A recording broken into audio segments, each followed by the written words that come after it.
এই যে দেখছেন মানে এই মেয়েটি খুবই অসহায় অবস্থা, ওর ঠাকুমার প্যারালাইসিস হয়ে গেছে, চলাফেরা করতেও কষ্ট।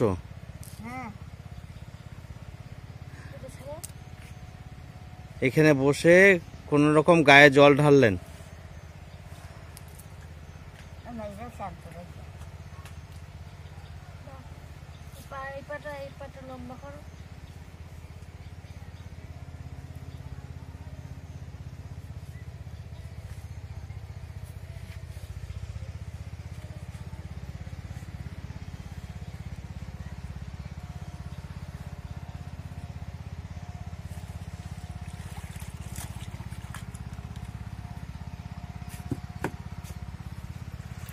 আপনি হাঁটতে পারেন না? না উঠতে পারেন না?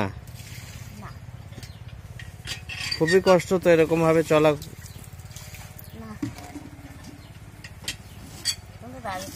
নাতনি সব করে আপনার?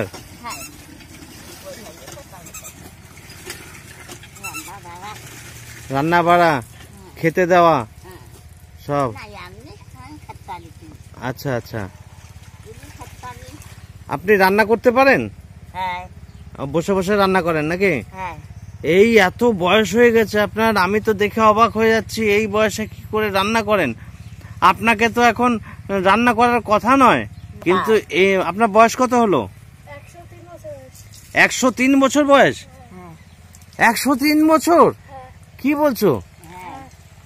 আমি অবাক হয়ে যাচ্ছি। সেই জন্য তো এই 103 বছর বয়সে এই বৃদ্ধা রান্না করে এখনো মানে তিনি খাচ্ছেন, নাতনিও খাচ্ছে, নাতনি বেড়ে টেড়ে দেয়। আমি অবাক হয়ে গেলাম। আমি একজনের কাছ থেকে খবর পেলাম, খবর পেয়ে বললেন এই পাড়ার থেকে যে ওর নাম নেহা, তোমার নাম নেহা? নেশা? নেশা, আচ্ছা। তো এই নেশার খবরটা পেয়েই নেশার কাছে এসছি ওর সম্বন্ধে কিছু জানতে আর আপনার সম্বন্ধে কিছু জানতে। নেশা তুমি একটু এসো এদিকে, কথা বলবো তোমার সাথে। তোমার ঘরটা এখানটা এসো। তুমি কি করো এখন? বাড়ির কাজবাজ করো?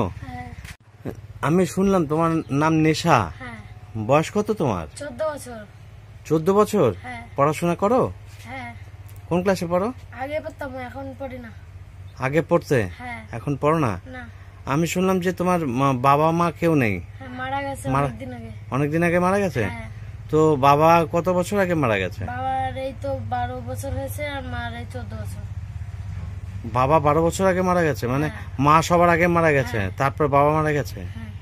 খুবই কষ্টের। আমার তো এই কষ্ট দেখে আমার নিজের চোখে জল বেরিয়ে যাচ্ছে। তুমি এই বয়সে কিভাবে চালাচ্ছ? হ্যাঁ, কাজ বাজ করে চালাই। কি কাজ করো তুমি? ওই একটা দাদাদের পোল্ট্রি ফার্মে কাজ করে। হ্যাঁ, তাই ওখান থেকে টাকা দেয়, তাই দিয়ে সংসার চালাই। সেটা কটা থেকে কটা পর্যন্ত করো? ওইটা সকাল 6টায় যেতে হয়, আর 11টায় বাড়ি আসতে হয়। সকাল 6টায় যাও আর 11টায় আসো?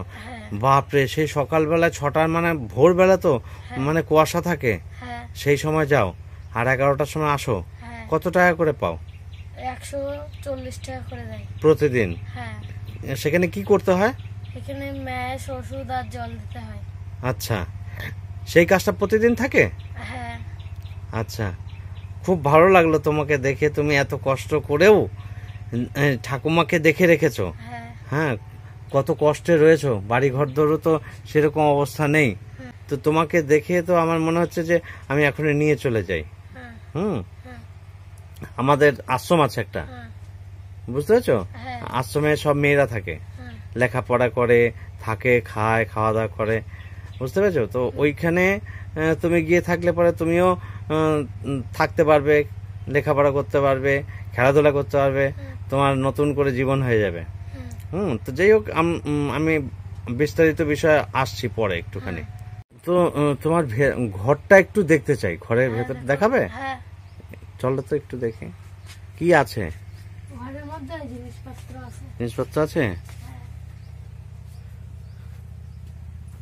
আচ্ছা, এই চৌকিটাতে তুমি শো? ঠাকুমা নিচে শোয়? নিচে বলতে মাটিতে? মাটিতে শোয় কি করে? ওই চট নিচে তারপর বিছানা দিতে তারপরে হ্যাঁ, ঠাকুমা তো ওঠার ক্ষমতা নেই। ওই পেটা দিয়েই হ্যাঁ, তাই এখানে শোই। আচ্ছা। আর এদিকে এদিকে ওই সব রয়েছে বালিশ টালিশ কোনো রকমে। হ্যাঁ কতটা কষ্ট করো তুমি, এখন লেখাপড়া করবে কি করে?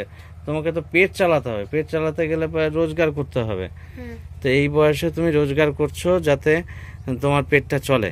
হ্যাঁ যাই হোক, আসো বাইরে আসো, কথা বলি। মানে কষ্ট লাগছে তোমাকে দেখে যে তুমি এইরকম বয়সে এখনো যে এরকম ভোরবেলায় উঠে, শীতের বেলা 6টার সময় উঠে কাজে যাচ্ছ, হ্যাঁ। আবার সেই সন্ধ্যে 11টার সময় আসছো, এসে তারপর রান্নাবাড়ি কে করে? আমি করে থেকে যাই, এবার ঠাকুমা করে বসে বসে গুছিয়ে দিয়ে যাই। ঠাকুমার বয়স কত বললে যখন? 103 বছর বয়স। 103 বছর বয়স। 103 বছর বয়সে এখনো তিনি রান্না করেন? হ্যাঁ গুছিয়ে দিয়েই। গুছিয়ে দাও তুমি? হ্যাঁ বাবা মানেই ঠাকুমাকে নিয়ে কতটা কষ্টে আছো, আমি তো অবাক হয়ে গেলাম। হ্যাঁ আচ্ছা, তোমার মা যে মারা গেলেন, কি কোনো কিছু হয়েছিল? শরীর খারাপ হয়েছিল? কি হয়েছিল? মার ব্রেন স্ট্রোক হয়েছিল আর বাবার ক্যান্সার হয়েছিল। তাই নাকি? হ্যাঁ মার ব্রেন স্ট্রোক হয়েছিল আর বাবার ক্যান্সার হয়েছিল। তো রোজগার করতো কে? বাবা হ্যাঁ কি করতেন? বাবা ওই রাজমিস্ত্রি কাজ করে সংসার চালাতো। আচ্ছা, তাহলে মায়ের ব্রেন স্ট্রোক হয়েছিল, তো চিকিৎসা করার সুযোগ পায়নি নাকি? না, মা বাবু অনেক চেষ্টা করেছিল তবু বাঁচাতে পারেনি।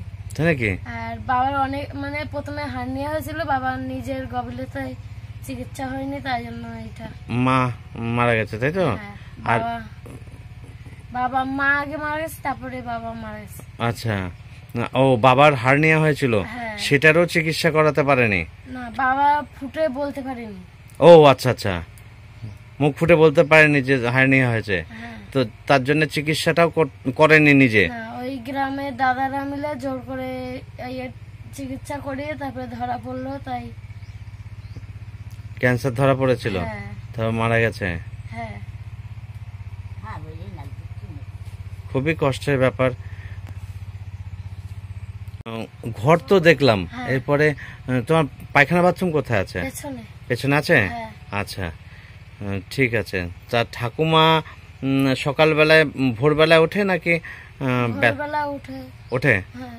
আচ্ছা, তারপরে তুমি আগে উঠে বেরিয়ে যাও কাজে, না একসাথে উঠে তারপরে? না, আমি উঠে গুছিয়ে দিয়ে তারপরে যাই। হ্যাঁ। তারপরে ঠাকুমাকে বলে দিই, ঠাকুমা রান্না বান্না করে দেয়। আচ্ছা, আমি আজকে দেখছি, আমি কিছু তোমাকে দিয়ে যাচ্ছি। হ্যাঁ, তো আর কিছুদিন পরে আবার আসবো হ্যাঁ। তোমাকে দেখতে। হ্যাঁ, জামা কাপড় সব নিয়ে আসবো, হ্যাঁ। ঠিক আছে? তোমার জন্য। তুমি ভালো থাকো মা। হ্যাঁ।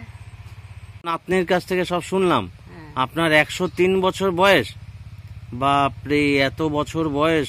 আমি এই প্রথম এত বছর বয়সের একজন মানুষকে পেলাম যিনি এখনো রান্না করেন।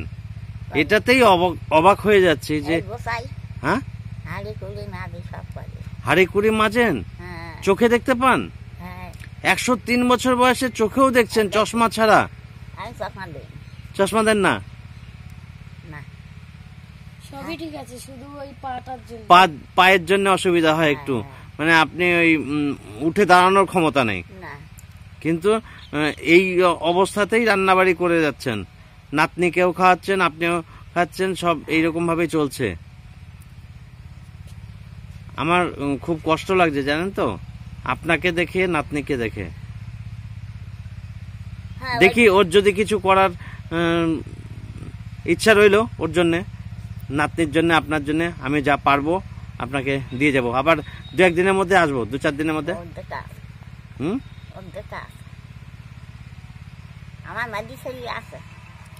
আচ্ছা, মাঝের ছেলে? এই যে জমিটা দেখছি তোমাদের, যেখানে তোমরা রয়েছো, হ্যাঁ, এই জমিটা কি তোমাদের, তোমার বাবার? না, এটা আমার বড় জেঠুদের। বড় জেঠুদের জমি? হ্যাঁ। ও, মানে তোমার বাবা কোনো জমি কিনে রেখে যেতে পারেনি? না। বড় জেঠুর জমিতে রয়েছে ঘর করে। বাবা এখানেই থাকে তাই তো? থাকতো, তারপরে? না, বাবা মেজেটুদের বাড়ির থেকে মারা গেছিল, এখানে কোনোদিনও আসেনি। এখানে আসেনি? না। তো এখানে ঘরটা কি করলো? এখানে এই যে আমার বড় জেঠুরা করেছিল।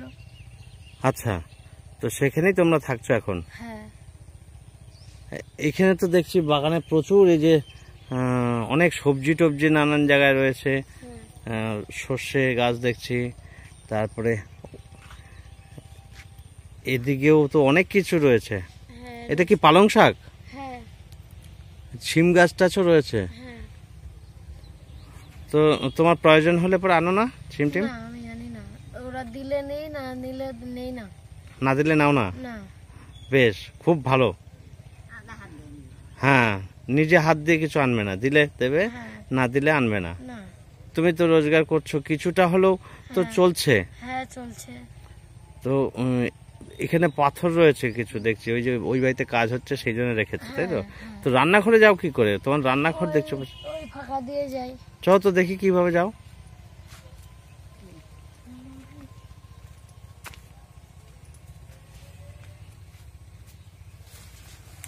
ওরে বাপ রে, এই পাথরের মধ্যে দিয়ে?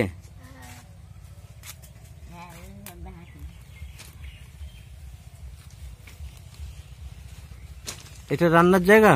হ্যাঁ। দেখি একটুখানি উনুন। ওই যে। ও আচ্ছা, তুমি এখানে বসে রান্না করো? হ্যাঁ। ঠাকুমা তো আসতে পারে না এখানে মনে হয়? হ্যাঁ, ঠাকুমা আসে। আসে এই পাথরের মধ্যে দিয়ে? হ্যাঁ। কি বলছো, পাথরের মধ্যে দিয়ে চলে আসে? হ্যাঁ। আচ্ছা, আসো এদিকে আসো।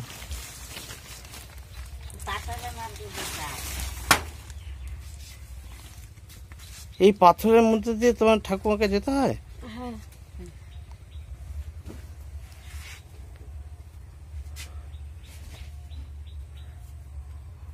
কি আর করবে, যাই হোক। হ্যাঁ। আপনার নিজের কেউ নেই? না, আছে কটা ছেলে। হ্যাঁ, আছে ছেলে দুটো। ছেলে দুটো ছেলে আছে, আর এই নাতনিটা আছে। মেয়ে আছে, মেয়েরা বিয়ে দেবো। ও,